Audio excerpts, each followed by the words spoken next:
All right.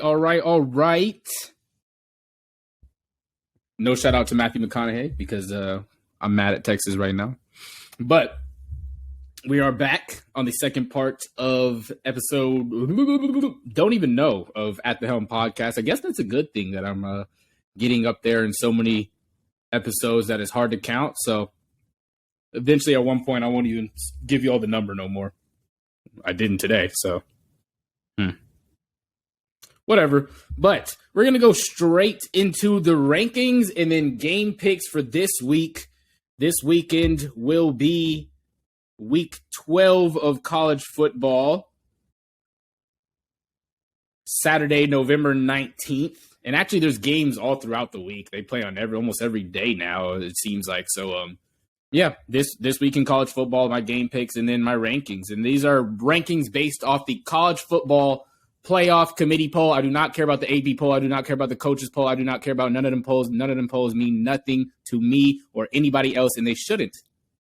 Okay, moving into it. Number 1, Georgia. Is there really anything to say, honestly? Like, I'm like, who has looked better than Georgia has this season? Like, there's not an answer, really. Georgia has played better. I guess the closest one you could say is Ohio State, but Georgia has played better opponents than Ohio State. They beat a number 1 Tennessee team at the time. They have beat Oregon, who has been formidable for majority of the season. Ohio State really hasn't beat anyone of that caliber. They beat Notre Dame, who I guess beat Clemson, so that win looks better and better as time goes on, but Notre Dame is a very confusing team. I'm not sure they know exactly what they're doing there either. They're just playing spoiler for the rest of the season and going out there and playing their best ball. So shout out to them. And so that's why Georgia's number 1. I mean, there's no one that's looked better than them this season. Offensively, defensively, it's hard to just you can see parts on their team that are maybe not as strong as other teams. Like their receivers aren't as good as Ohio State's. When healthy, I don't think their running backs are as good as Ohio State's, but Ohio State just lost 2 of their running backs, and that's something I'll talk about later too. And then,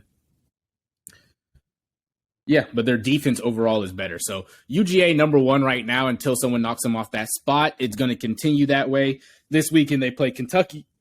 I just talked about Kentucky in the last part of the episode. Kentucky's not knocking them off. So UGA number 1 right now. Number 2, Ohio State. Ohio State has looked just about as dominant as UGA, but like I said, they have not played the competition that Georgia has played, which is what puts them in that number 2 spot. Maybe once they play Michigan down the line, they can have a chance to jump over Georgia. I think that truly still depends on what Georgia looks like during that weekend, which they'll be playing Georgia Tech, so they should look great there, and there won't be a reason to drop them. But that will be the only chance that I think Ohio State has to raise up to that number 1 spot. But as of right now, they're going to stick at number 2 for me. The Buckeyes, interesting situation over there with their running backs. Both of their top running backs have gone down. I don't think with season-ending injuries, but with injuries that enough that they will be out for a good amount, and we're not quite sure if we'll see them back in that Michigan game, which I think will affect them, but that can be talked about when that game comes up. Number 3, Michigan, ironically. I was just talking about. Michigan has gone out there and played really good football. They've had some teams that they've struggled against and teams that they maybe should have beat by more and stuff like that, but it's hard to argue with the team that has beat the teams that they have with kind of like the certainty that they've beat those teams, and then to also be able to go out there and repeat kind of what they did last year in terms of having a great defense, their running game carrying them, and then all you need is a quarterback that is good enough to get you by in J.J. McCarthy. So I have to give them their credit. They will be number 3 on this list. They've been in the top 4, I think, all season long, honestly. Yeah, the only game that they've had that's been truly like even a 10-point game is Maryland. That was a 7-point game. Other than that, they've handled most of their schedule quite well. So I give them that number 3 spot. Number 4, I'm going to go a different direction. I know on here right now, a lot of people are putting TCU number 4 and everything they've done, but I would argue, I would encourage that everyone go look at TCU's schedule, look at who they've beat, and then look at their margin of victory. In almost, I'd have to go back and look at the number, but majority of the games they've won have been by either one score, it was a 1-possession game, or they won by 10. So it was barely a 2-possession game. They beat Texas last week, 17-10, 1-possession game. That's 1 touchdown. They beat Texas Tech the week before, 34-24, only 10 points. West Virginia, 41-31, only 10 points. West Virginia was 3-5 going into that game. Kansas State was a solid team going into that game. They were 5-2, but TCU only won by 10 points, 38-28. Against Oklahoma State, they barely slid out of that, 43-40. 1-possession game against Kansas, 38-31. Oklahoma, they whooped up on them. SMU, 34-42. 1-possession game. That's only 8 points. So you can look at a lot of the games that they've played this season and say they've barely scraped by on a lot of these, except for Oklahoma and the first 2 teams they played in Tarleton and Colorado. So it's really hard for me to sit here and say that and I say this all the time. This is really my gauging, my measuring stick. If they played today, who do I think would win? I don't see TCU beating a Tennessee team today. I think it would be a complete offensive shootout, but I think Tennessee would just have enough defense to get a couple stops and force TCU to punt that ball off, putting TCU probably in a bad situation because I don't think Tennessee would not score on a single drive in that game. So right now, I'm going to put Tennessee at 4 and then TCU a little bit back. Realistically, I think the College Football Playoff Committee is going to put TCU at 4 and then put Tennessee back and let it rock out like that up until that Ohio State-Michigan game. I think that's their first open week that I think the committee can attack and say, okay, this is where we're going to shake things around. This is where we think this team is. This is where we think that team is. Maybe we can move Michigan out, all these other things. So there's a lot of other possibilities that can go on. And, of course, UGA has the SEC championship. They're going to be playing LSU. What all that means, I don't think it really means anything. UGA is going to go in there and whoop LSU, honestly. But right, my top 4: UGA, Ohio State, Michigan, Tennessee, and then due to all the stuff that has happened in college football, I know I was chopping it down by one team each week up until we just got where I ranked 4 teams. But everything that's happened has opened up some more room for other teams. So number 5, I will put TCU there. I gave you all my reasons of why Tennessee is ahead. TCU is still an undefeated team, and they have played a tough-ish schedule in their Big 12 teams. A lot of those Big 12 teams have been better than what people expected this year. So a lot of them have winning records. And then number 6, USC. They play UCLA this weekend. We'll see what that goes like. I'll talk about that a little bit later. I think that's going to be changing. But, yeah, USC up there, 9-1. Hard to argue with that. The only game they lost was I think that Utah game. But other than that, they've gone out there. They've handled business. Lincoln Riley looks good. Caleb Williams looks good. Travis Dye looks good. So we'll be number 6. To get into my game picks, and I only have 1, 2, 3, 4, 5 games on here because that's really the only ones that are interesting, in my opinion. Oregon, Utah, number 1. I have Oregon with a bounce-back win over Utah. I don't particularly think that game is going to be super close. I think Oregon can pull out of that one at least a little bit over a 2-possession game. I'd say 10 points. I think Oregon can handle that game. Right now, Utah is ranked number 13. Oregon ranked number 6 is going to be played in Oregon, in Autzen Stadium. And right now, the money line has Oregon by 3. Oregon has a little bit more offense than Utah, and I think that's what's going to do it at the end of the day. Utah is going to have to get a couple stops, maybe some turnovers, see if they can cause interception or something to happen with Bo Nix. Bo Nix has been really solid this season. I don't see Utah causing that. Oregon will bounce back in play emotional and angry due to the fact that they lost to Washington last week, and they still want to prove that maybe they have a chance to get into that playoff. So, yeah, I think they will do that. It would take a lot of chaos for them to get into the playoff, but you still have to go out there and play your best game just in case. So I think they will go out there and do that.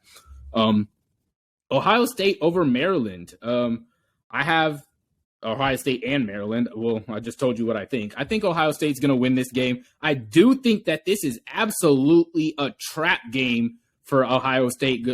Ohio State, though, this is the 3:30 ABC game with Talia Tagovailoa. He has showed that offensively they can do some really good things this season. Their defense hasn't been great, but their defense doesn't have to be as good as it's had to be in the past few games. Ohio State lost, forgetting his first name, TreVeyon Henderson. I don't want to mess it up. I didn't forget it, but I know it's Henderson something, and I don't want to mess it up. Yeah, TreVeyon Henderson. So, yeah, TreVeyon Henderson and Mayan Williams, they were their two top running backs over there at Ohio State. Both of them have gone down with injuries in the past, month or so, really like 2-3 weeks. So it's going to be a very pass-heavy offense for Ohio State. If Maryland is smart enough to come out and prepare for that and know that that's what that game's going to be and not waste so much energy and time in preparing for the run that is going to be a lot weakened, I think they can have a pretty solid game out there. So I give Ohio State the win, but I do think this will be close up until maybe like halfway through the third quarter. But right now, Ohio State is favored by 27.5, which is so crazy to me. I think that's a little bit OD. I don't think Ohio State covers, but I do think Ohio State could possibly win by 21. I'll give them that. I think they really pull it out in that third, fourth quarter when that ball starts flying around the field nonstop. And then the next game I have on here is UCLA and USC. USC number 7, UCLA is number 16. Or actually, no. That's the AP rankings. Let me see what their real rankings are. USC number 9, UCLA number 12. I knew UCLA was a little bit higher than that. But yeah, USC number 9, UCLA number 12. I am predicting an upset. USC is favored by 2.5 points.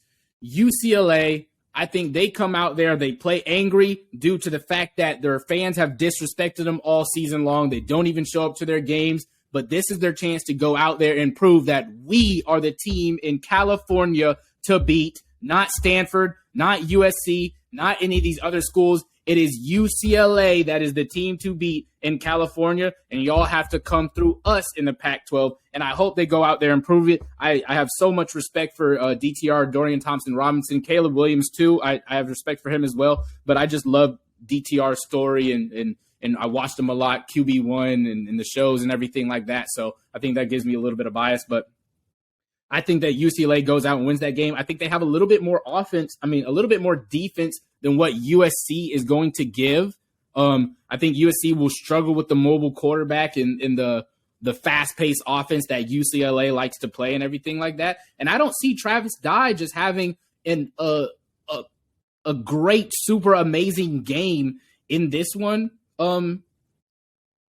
In this one, UCLA only allows like 120 yards rushing per game. Now, if Travis Dye hits 120, I think USC wins that game, but I don't think he gets there. I think he gets about like maybe that 60, 70 range, and Dorian Thompson-Robinson is able to rush himself and then also throw the ball around and force Caleb Williams to be the guy that's going to beat them and maybe cause him to make a mistake. So I have UCLA in that one. I think it's going to be a very close one. I'm going to take UCLA by 3. Like I think it's truly going to be coming to that last second, like a field goal, honestly.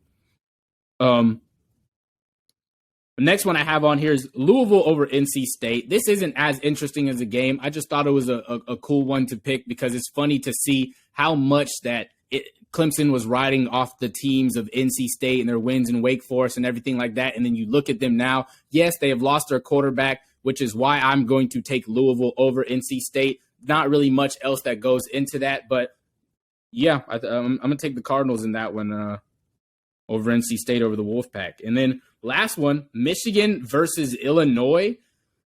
a super defensive game in this outing, but the difference will be the fact that Michigan actually has some offense. I think Michigan is averaging like 41 points per game. Illinois is averaging like 20.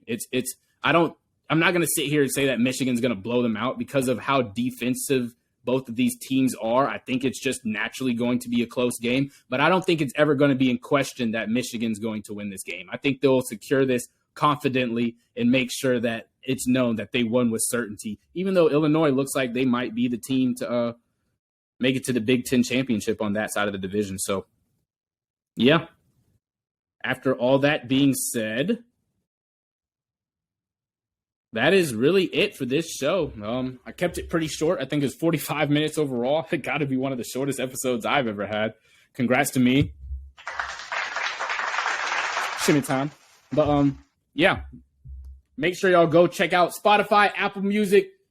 What else? Spotify, Apple Podcasts, Amazon Music, YouTube, everything, TikTok. I'm trying to upload more TikToks too. I need to cut up my episodes so that I can do that. And some of the hot takes I've had in the past that haven't hit the TikTok, I really need to post those. Even though they're late now, I still think they're great content and everything. So just stay tuned for that. Of course, everything. My name is At The Helm. This is your host, Justin Helms, signing off.